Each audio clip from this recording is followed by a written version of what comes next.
Hello everyone, I welcome you all to the next video of our course Resultant of COplanar, Collinear and Parallel Force Systems.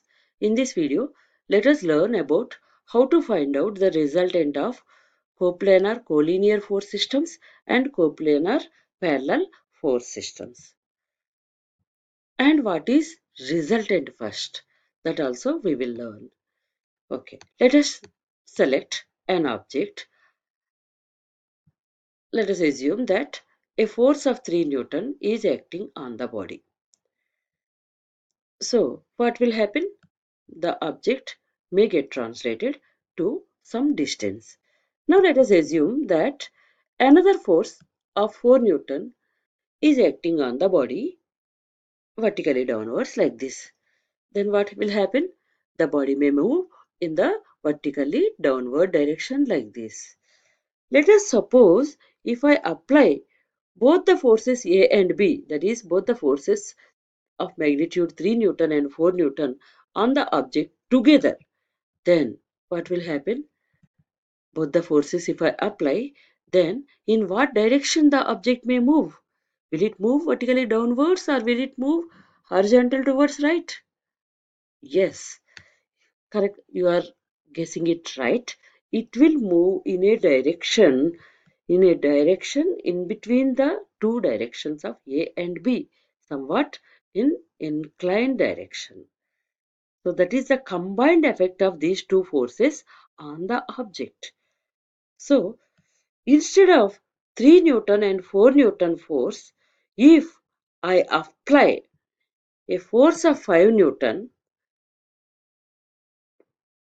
at an angle of 53 degrees to the horizontal, because here the combined action of these two forces is taking place in an angle of 53 degrees.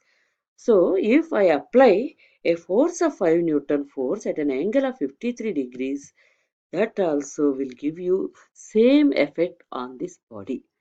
So I can say that this 5 Newton force is an equivalent force of these two forces. I can apply either these two forces together, or if I apply this single force 5 Newton at 53 degrees also will give us the same effect.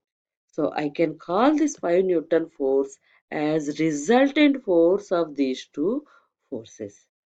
Now let us say, for example, if I apply another force of 5 Newton opposite to the direction of resultant like this, then what will happen? The resultant is pulling the object in this direction, and this opposite force will try to pull the object in the in opposite direction. So ultimately, from the combined effect of these two forces, the initial 5 Newton force and then the second 5 Newton force, the object will remain at rest. It cannot move. The action of this 5 Newton force is cancelling the effect of resultant. So I can call this 5 Newton force as equilibrant, which is equalizing the effect of the resultant. So let us see all the definitions once. Resultant is nothing but a single equivalent force that produces the same effect on the body as that of all applied forces. And equilibrant is a force which is applied on the body to cancel the effect of resultant. Now let us say all the three forces, 3 Newton force and 4 Newton force and the 5 Newton force in opposite direction of resultant force.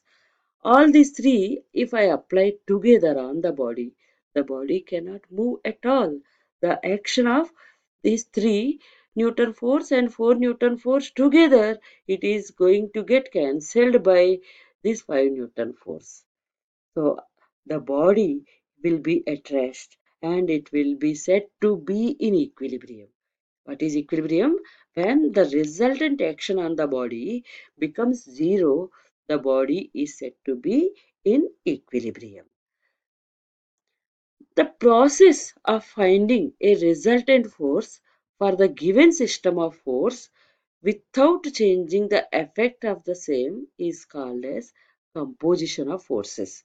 That means finding the single equivalent force of the applied force system is called as the composition of forces. Now in this video, let us learn how to find out the resultant of coplanar, collinear and parallel force systems. First, let us see about collinear force system. Collinear force system means all the forces must be along the same line of action. So here let us take an example that 3 Newton force and 5 Newton force are acting on the body but in opposite directions. So yes, you can easily tell the effect of the these two forces on the object.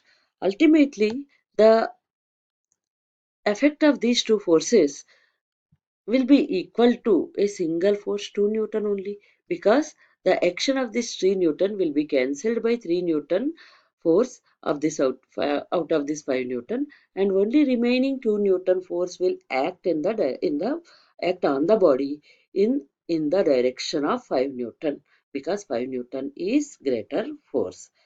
Similarly, here, if you observe two forces again, they are acting 6 Newton and 3 Newton. Now 6 Newton is bigger. Here, the force towards right is bigger. Then naturally, in what direction the object may move? Correct. It will move towards right. 3 Newton force towards right. It will be the resultant force. Easily we can predict because it is collinear force system. But for make a thumb rule, let us apply some sign convention. For the forces acting towards right, let us take positive, let us consider positive, and the forces which are acting towards left, let us consider them as negative forces. Then in first case, 3 Newton is towards right, so plus 3, and 5 Newton is towards left, so minus 5. So 3 plus 3 minus 5 is equals to minus 2 Newton. Minus indicates towards left. So the resultant force of these two is 2 Newton towards left. Mathematically also we can say. Whereas in the second example, 6 Newton is acting towards right, so plus 6, and 3 Newton is acting towards left, so minus 3, plus 6 minus 3 is equals to plus 3 Newton. Plus indicates towards right, so 3 Newton to force towards right is the resultant force of these two forces. So from this we can generalize that resultant force in case of coplanar collinear force system can be written as F1 plus F2 plus F3 plus F4 and so on and so on. Here, while doing this addition, we have to consider the sign convention also. Algebraic sum of all forces gives you the resultant of collinear force system. Now let us see the resultant of parallel force system. Here we will take an example of 3 Newton and 4 Newton which are acting on the body parallelly. Then what will happen to the body? The object will move towards right as if an 8 Newton force is acting on the body. Correct? Yes. Now in this case, if I reverse the direction of 5 Newton force, then what will happen? 3 Newton force is acting towards right and 5 Newton force is acting towards left. So the object will behave as if only 2 Newton force is acting towards left. So again, to generalize, if we take the sign convention just like earlier case, towards right positive and towards left negative, then in first case both are towards right, so plus 3 plus 5 equals to plus 8, that is nothing but 8 Newton in towards right. Okay, and in second case plus 3 minus 5, that is equals to minus 2. Minus indicates towards left. So 2 Newton force will act towards left. In the similar way, the sign convention for vertical forces we can take as upward forces as positive and downward forces as negative. So for generalization, again, we can find the resultant by algebraically adding all the forces. Algebraically adding means considering sign convention. Now let us see how to find out the methods of finding resultant of coplanar concurrent force systems. There are some graphical methods also, and there are analytical methods also. In graphical methods, the popular methods are parallelogram law of forces, triangle law of forces, and polygon law of forces. Parallelogram law of forces and triangle law of forces I can use only when two forces are acting on the body. But polygon law of forces can be applied, can be used for any number of forces are acting on the body. Coming to analytical methods or trigonometrical methods, the popular methods are cosine rule, that is nothing but it derived from parallelogram law of forces only. Sine rule derived from triangle law of forces. And these two can be used for only two forces because they are derived from parallelogram law of forces and triangle law of forces. Now, when more than two forces are acting, then we have to go for method of resolution or vector approach.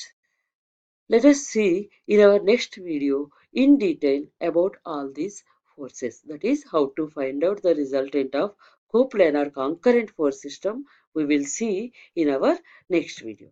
Thank you very much for watching.